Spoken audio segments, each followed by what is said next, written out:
A shocking day in the life of Gardner. Chapter 1: The Perfect Morning. My name is Gardner. I live in a small town where everyone knows each other. My neighbors often say that my garden is the pride of the street. I take great care of it. Every morning, I wake up before the sun rises. I love to start my day by stepping into my garden, feeling the cool dew on the grass beneath my feet.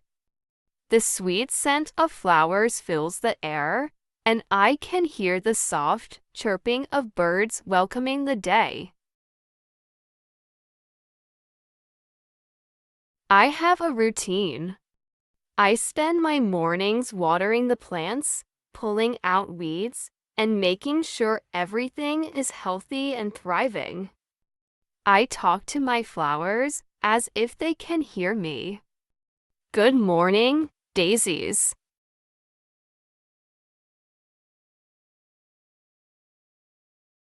You look lovely today, I say, admiring the way the sunlight dances on their petals. How are you, roses? Ready to bloom. This morning was no different. I was filled with happiness as I trimmed the edges of my flower beds and admired the way the colors blended together.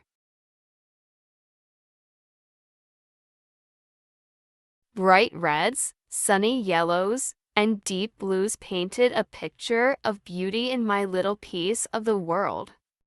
My garden was my sanctuary, a place where I found peace and joy. But then, something strange happened. Chapter 2: The Unexpected Visitor. As I was kneeling down to check the soil in my favorite rose bush, I heard a loud bang coming from the front of my house. It startled me. I stood up quickly, brushing dirt from my hands and looking toward the sound. My heart began to race. I had never heard such a noise before.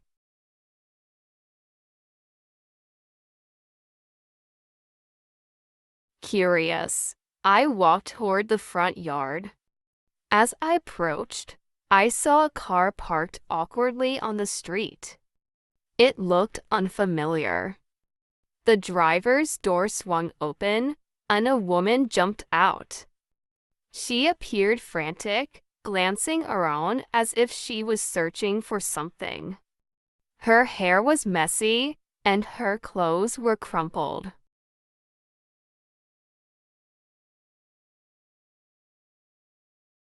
"Excuse me. Have you seen a little girl?" she shouted, her voice filled with urgency.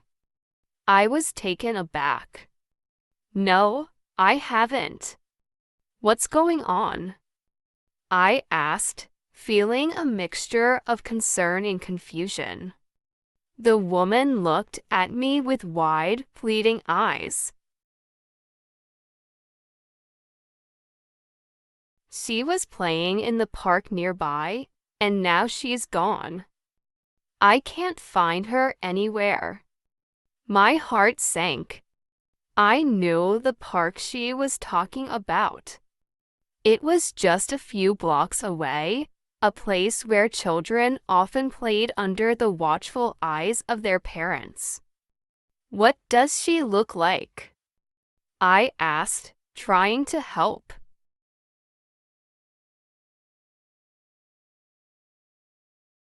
"She has long brown hair, wearing a pink dress," she said, her voice trembling. "Please, if you see her, you have to tell me." Chapter 3: The Search Begins. Without thinking, I agreed to help. "Let's check the park together," I said. The woman nodded, and we hurried down the street, my heart pounding in my chest.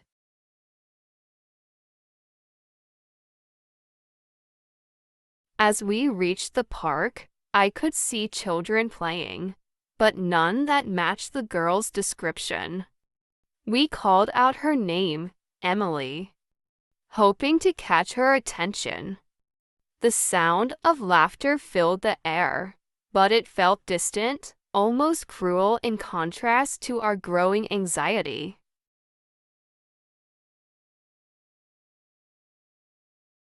We searched every corner of the park, peeking behind swings and slides, asking other parents if they had seen a girl in a pink dress. Everyone shook their heads, concern etched on their faces. The sun was climbing higher in the sky, and my mind raced with possibilities. What if something happened? The woman cried, panic rising in her voice. I tried to comfort her. Let's not lose hope. We can ask others if they've seen her. Maybe she just wandered off a bit. Chapter 4: A Frantic Search. We left the park and began searching the nearby streets, knocking on doors and asking neighbors if they had seen Emily. Each time we received a negative response, the weight in my chest grew heavier. After what felt like hours, we returned to the park, defeated. The woman sat on a bench, her head in her hands. "I can't believe this is happening," she whispered. I should have kept a closer eye on her. "Don't blame yourself," I said softly. "Kids can be unpredictable. Let's keep looking. I won't give up until we find her." Just then, I noticed a group of children playing near the edge of the park. Something in their laughter caught my attention. I walked closer and overheard them talking about a game. "What are you playing?" I asked, trying to engage them. "We're playing hide and seek." One of them replied with a big smile.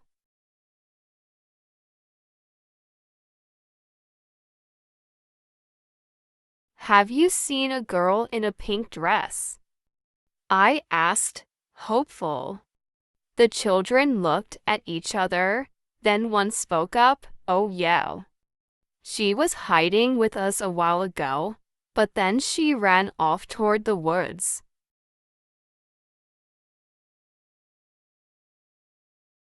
Chapter 5: Into the Woods. My heart raced again, but this time it was fueled by a mix of fear and determination. "Which way did she go?" I asked urgently. The children pointed toward a narrow path leading into the woods that bordered the park.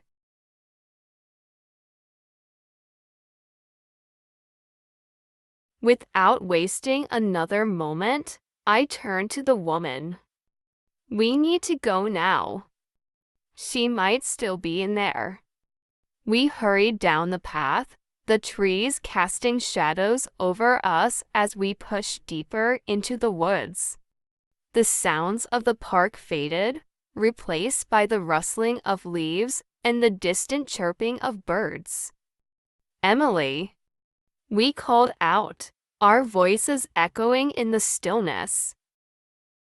Chapter 6: A Discovering of Secrets. As we searched through the thick trees, I suddenly noticed something glimmering on the ground. I bent down to pick it up and found a small bracelet, adorned with colorful beads. My heart dropped as I realized it might belong to Emily. "Look," I said, showing it to the woman.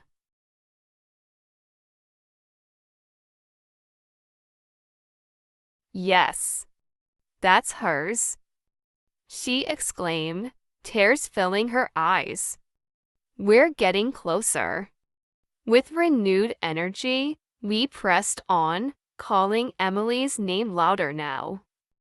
The further we went, the more nervous I became. The woods felt like they were closing in around us, shadows dancing in the corners of my vision. I began to feel as if we were being watched. Then, I heard a faint sound, a soft whimper. It seemed to be coming from just ahead. "Did you hear that?" I whispered to the woman. "Yes," she replied, her eyes wide with hope. We followed the sound until we reached a small clearing. There, nestled against a tree, was Emily. She looked scared and alone, her pink dress dirty and torn.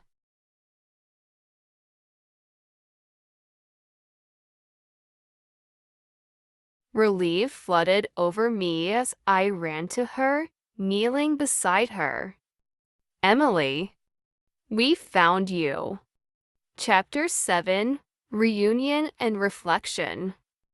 The little girl looked up at me with big, frightened eyes. "I was hiding from the monster," she said, her voice trembling. "The monster?" I asked, glancing around, trying to keep calm. She nodded, pointing behind her. "He was big and growled like a bear." Before I could respond, the woman rushed over, scooping Emily into her arms. "Oh, thank goodness. I was so worried about you," she cried, holding her tightly. As I watched the reunion, a sense of warmth filled my heart. I was relieved we had found her safe, but I couldn't shake the feeling that something was off. The woods felt different now, as if they were hiding secrets.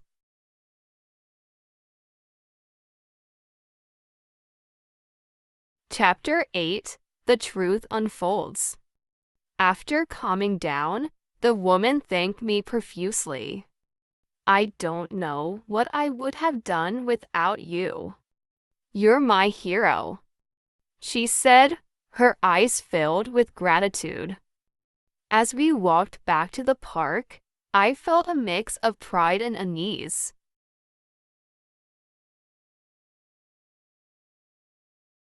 While I was happy we found Emily, I couldn't shake the feeling that this was just the beginning of something much larger.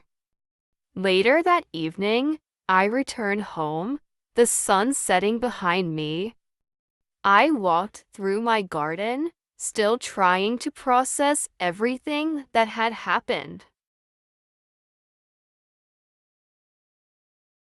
As I tended to my plants, I noticed the bracelet resting in my pocket. It seemed to shimmer under the fading light. What other secrets lay hidden in this town? I couldn't help but wonder.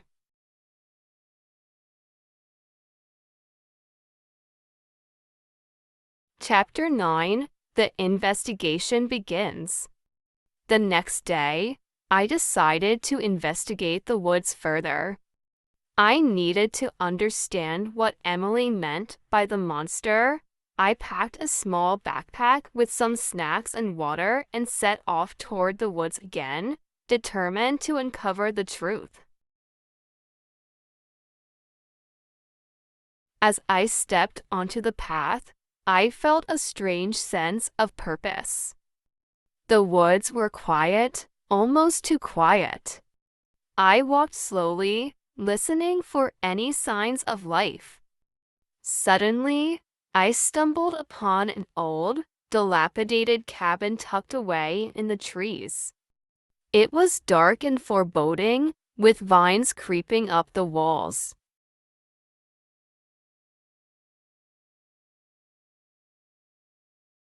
Chapter 10, Uncovering Dark Secrets.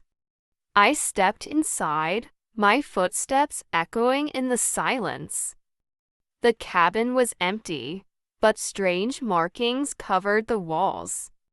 I could see symbols and drawings that made my skin crawl. There were pages scattered on the floor, some torn and crumpled. As I picked one up, I realized it was a journal. The handwriting was shaky, filled with frantic thoughts about strange happenings in the woods. It spoke of shadows moving and whispers in the dark. The final entry sent chills down my spine. I can feel it watching me. I must leave before it finds me.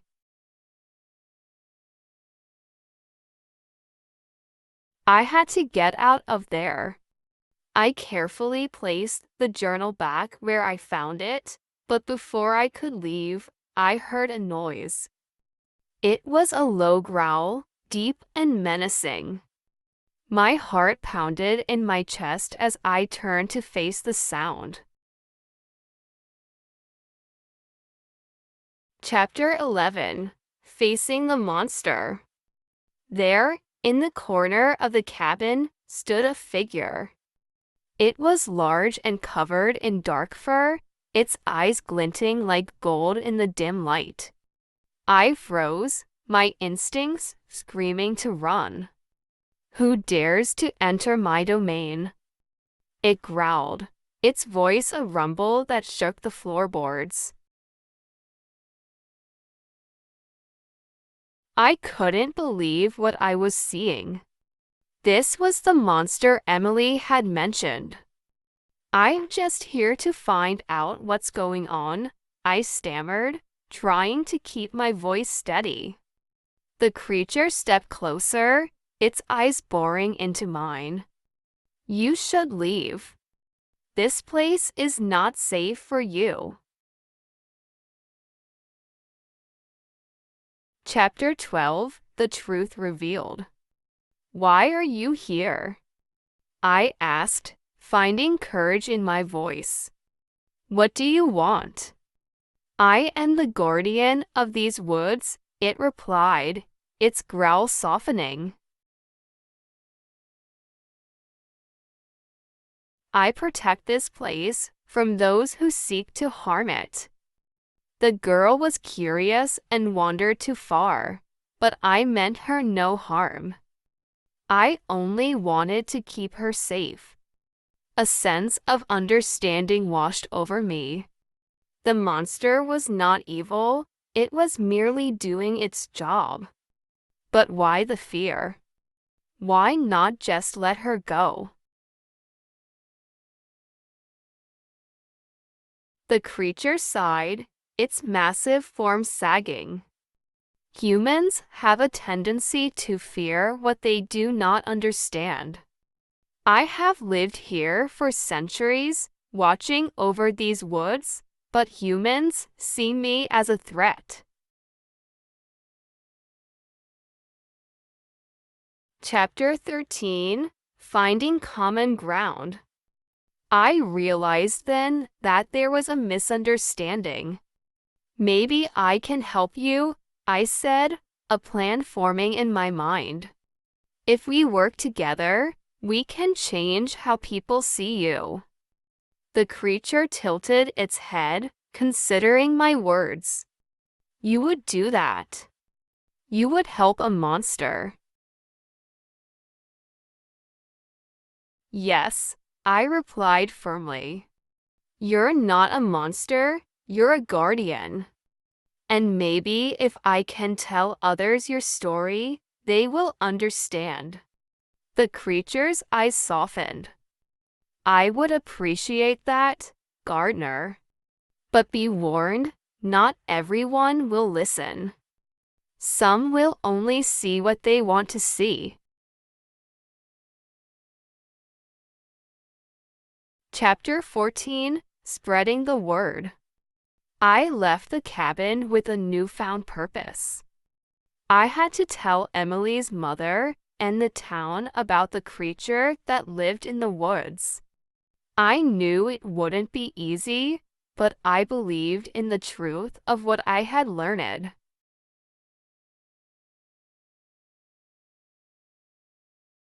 Over the next few weeks, I spoke to neighbors and friends, sharing my encounter with the guardian of the woods. Some listened with skepticism, but others were curious. I organized a town meeting, inviting everyone to hear the story of the creature that protected the forest.